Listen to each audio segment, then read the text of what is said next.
డిఎస్సీపై ఎలాంటి అనుమానాలు ఉన్నా సమాధానం చెప్పేందుకు సిద్ధమని మంత్రి లోకేష్ స్పష్టం చేశారు.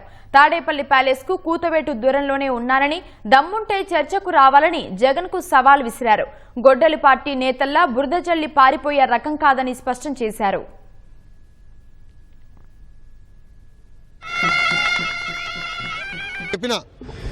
జగన్ ఎన్ని జన్మలెత్తినా డిఎస్సీని ఆపలేడు రాబాయ్.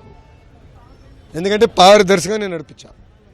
గతంలో పడిన కేసులని తీసుకుని ఏ ఇంజిన్లో పెట్టి ఏ కారణాల వల్ల కేసు పడినాయి, సబర్బాల్ జడ్జిమెంట్, హారిజాంటల్ వర్టికల్ రిజర్వేషన్ అంటే ఏంటి, ఎందుకంటే వెరీ కాంప్లికేటెడ్ సబ్జెక్ట్ అని నేను ముందర నేర్చుకుని స్టడీ చేసి పర్ఫెక్ట్ నోటిఫికేషన్ వేసి భారతదేశ చరిత్రలోనే ఎక్కడ జరగని విధంగా మేము నోటిఫికేషన్ చేసాం.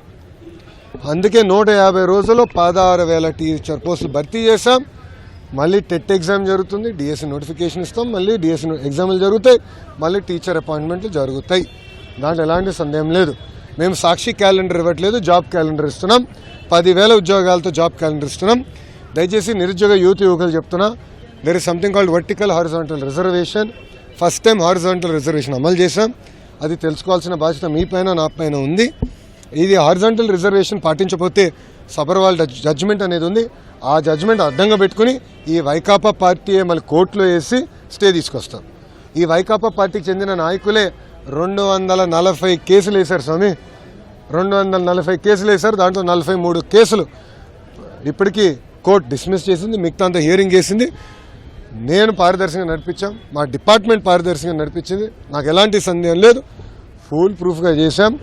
అండ్ వాస్తవంగా మీరు చూస్తే 5 సంవత్సరాలు జగన్ అధికారంలో ఉన్నప్పుడు ఒక్క డిఎస్సీ చేయాల, గ్రూప్ 1 నోటిఫికేషన్ ఇవ్వాల, గ్రూప్ 2 నోటిఫికేషన్ ఇవ్వాల, జాబులు భర్తీ చేయలేదు, ఒక ప్రభుత్వ ఉద్యోగం కూడా భర్తీ చేయలేదు. ఆయన పెద్ద పెద్ద మాటలు చెప్తాడు. అసలు ఆయనకేం అర్థం అవుతుంది స్వామి? మనండి ఇప్పుడని అంటే అబద్ధాలు చెప్పి మా పైన బురద జల్లి పారిపోతున్నారు. నేను ఇక్కడ నుంచి ఉన్నా కరెక్ట్గా జగన్ ఇంటికి నేను తిప్పి కొడితే 200 మీటర్లు కొట్టలేను. I'm ready for debate any time, రమ్మని చెప్పండి. I'm ready for debate and discussion. అంతేగాని ఏసీ రూముల్లో కూర్చుని మాకు లెక్చర్లు ఇవ్వాల్సిన అవసరంలా. వాస్తవాలంటే బయట పెట్టండి. ఒకటని నిరూపించాడా? అయ్యా 240 కేసులు వేసాం, ఎందుకు ఆపలేదు డిఎస్సీ ప్రాసెస్? పారదర్శకంగా నడిపించాం. స్పోర్ట్స్ కోట కూడా పకడ్బందీగా నడిపించాం. ఒక్కరికి అన్యాయం చేస్తుంటాం, పొరపాటు ఒక్కరికి అన్యాయం చేస్తుంటాం. మేము కమిటీ కూడా పెట్టాం. ఎవరికైనా అన్యాయం జరుగుంటే మీరు ఇలా కమిటీకి చెప్పండి. ఆ కమిటీలో సీనియర్ అధికారులు పెట్టి ప్రతి విషయం రివ్యూ చేస్తున్నాం. ఎందుకు వాళ్ళకి రాలేదు కూడా చాలా స్పష్టంగా చెప్తాం. ఇప్పుడు మా అధికారులందరూ టెక్నికల్ పైన ఆన్సర్ చేశారు. అక్కడి నుంచి సౌండ్ లేదు, జగన్ గారి దగ్గర నుంచి సౌండ్ లేదు. మళ్ళీ అదే అబద్ధం చెప్పేదానికి ప్రయత్నిస్తున్నారు.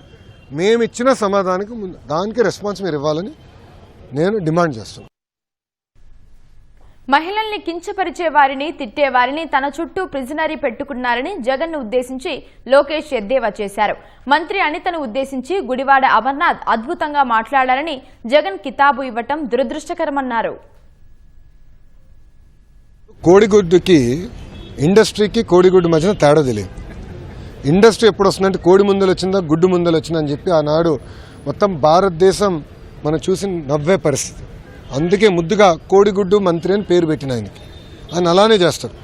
ఆయన 5 సంవత్సరాలు ఒక్క పరిశ్రమ తీసుకురాక ఉన్న పరిశ్రమలు తరిమేశాడు ఆయన. మీరు చూడండి, అదాని డేటా సెంటర్ 2019లో మేము శంకుస్థాపన చేస్తే అది రానికుండా చేశారు. ఇంకో పక్కన ఫాక్స్కాన్ తరిమేశారు, ఫ్రాంక్లిన్ టెంపుల్టన్ తరిమేశారు, అమర్ రాజా బ్యాటరీని తెలంగాణ తరిమేశారు.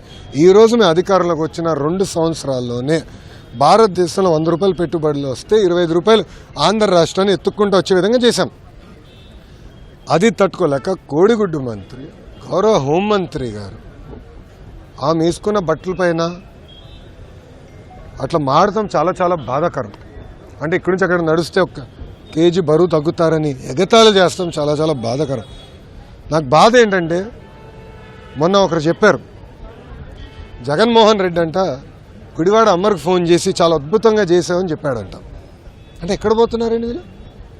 జగన్మోహన్ రెడ్డి గారు నేను సూటిగా ఒక విషయం ప్రశ్నిస్తున్నా. ఇదే విధంగా మేము భారతిరెడ్డి గారి గురించి మాట్లాడినా, మీకున్న 2 కూతుర్ల గురించి మేము ఇదే విధంగా మాట్లాడితే మీరు ఇట్లనే మాకు ఫోన్ చేసి సభాష్ బాగా మాట్లాడని చెప్తారా? సూటిగా ప్రశ్నిస్తారు. ఇదేనా మీరు మహిళలకు ఇచ్చే గౌరవం?